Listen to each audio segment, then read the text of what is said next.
वर्ण संकर जातियों पर की बात की है कौटिल्य ने, ठीक है। और वर्ण संकर जातियों को बात करते हैं तो दो प्रकार के विवाहों की बात करते हैं। ओके, दो प्रकार के विवाह, अनुलोम विवाह और प्रतिलोम विवाह। तो अनुलोम विवाह और प्रतिलोम विवाह क्या थे? अनुलोम विवाह की बात करें यानी विवाह जब होगा पुरुष और महिला के बीच तो उसमें अनुलोम विवाह किसे मानेंगे और प्रतिलोम विवाह किसे मानेंगे, यह कॉन्सेप्ट था, ठीक है। तो अनुलोम विवाह और प्रतिलोम विवाह प्रचलित था मौर्य समाज में, मौर्यकालीन समाज में, जिसका वर्णन क्या है, कौटिल्य द्वारा किया जा रहा है।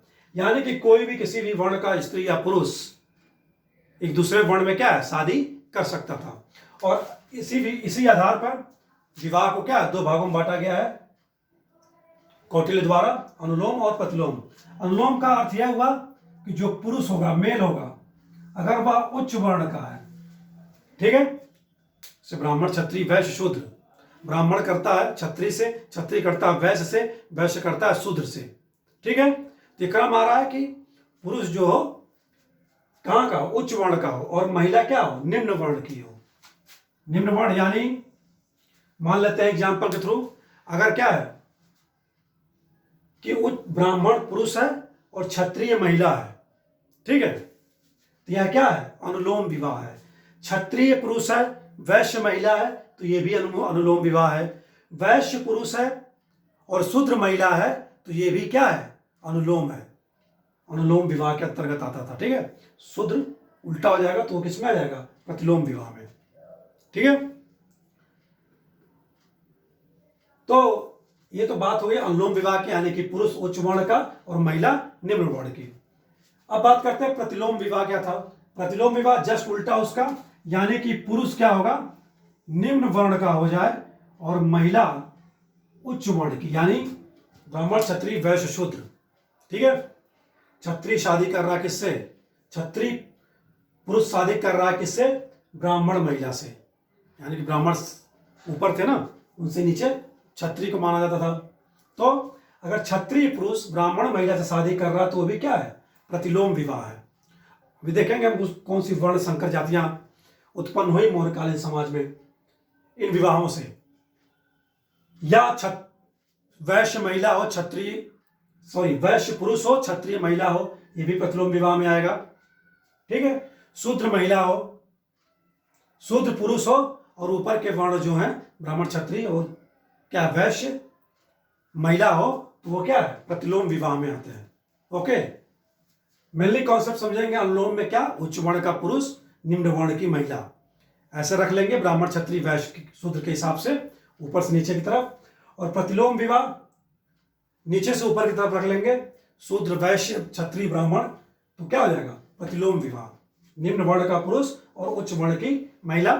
कुछ एग्जांपल्स अनुलोम विवाह के। अनुलोम विवाह के सबसे मेन अगर हम बात करें तो वह कौन था,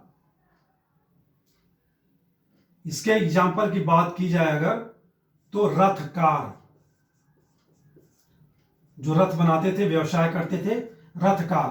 तो रथकार जाति का उत्पन्न कैसे हुआ, रथकार जाति का उत्पन्न कैसे हुआ, उच्च वर्ण का पुरुष होगा और निम्न वर्ण की महिला होगी। लेकिन उच्च वर्ण का पुरुष कौन था और निम्न वर्ण की महिला कौन थी, क्षत्रिय और वैश्य। क्षत्रिय वर्ग का जो क्या है, क्षत्रिय प्लस वैश्य, क्षत्रिय प्लस वैश्य से क्या हुआ, रथकार वर्ग का है उत्पन्न हुआ क्षत्रिय पुरुष और वैश्य महिला। ये अभी अनुलोम चल रहा है, यानी कि ऊपर से नीचे चल रहे हैं हम ना, अनुलोम हो गया। ऐसे ही कौन, एक और जाति थी अंबष्ट। अंबष्ट क्या थी, अंबष्ट कैसे उत्पन्न हुई, प्रतिलोम विवाह से ही थी, यानी कि ब्राह्मण पुरुष और वैश्य महिला, ब्राह्मण पुरुष और वैश्य महिला। निषाद, ब्राह्मण पुरुष प्लस शूद्र महिला, ओके, ब्राह्मण पुरुष और शूद्र महिला निषाद जाति, ओके। ये तो एग्जाम्पल हो गया प्रतिलोम विवाह का, फेमस है रथकार, रथ बनाते थे वैश्य। अब बात करें अगर हम प्रतिलोम विवाह की एग्जाम्पल की, तो प्रतिलोम विवाह में दो जातियां ऐसी हैं, ठीक है, दो, एक जाति ऐसी है जो क्या है, प्रतिलोम विवाह से उत्पन्न हुई, तो बहिष्कृत जाति ही थी। वो मतलब क्या, गांवों से बाहर रहती थी, जैसे चंडाल, ठीक है, चंडाल।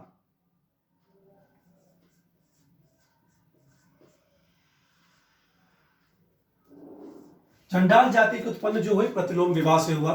चंडाल जाति कैसे हुई, शूद्र पुरुष यहां, ठीक है, शूद्र पुरुष प्लस ब्राह्मण महिला, ठीक है, ब्राह्मण।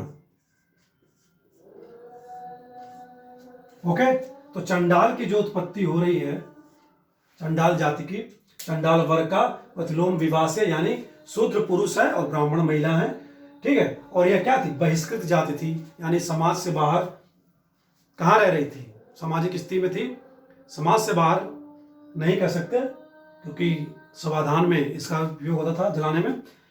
ये बाहर रहती थी, समाज के, नगर के बाहर रहती थी, गांवों के बाहर रहती थी, शमशान घाट, ठीक है। तो चंडाल हो गया शुद्ध ब्राह्मण। और प्रतिलोम विवाह के एग्जाम्पल क्या हो सकते, कौन कौन से हैं, मागध, मागध वैश्य पुरुष और क्षत्रिय महिला, वैश्य पुरुष और क्षत्रिय महिला, मागध।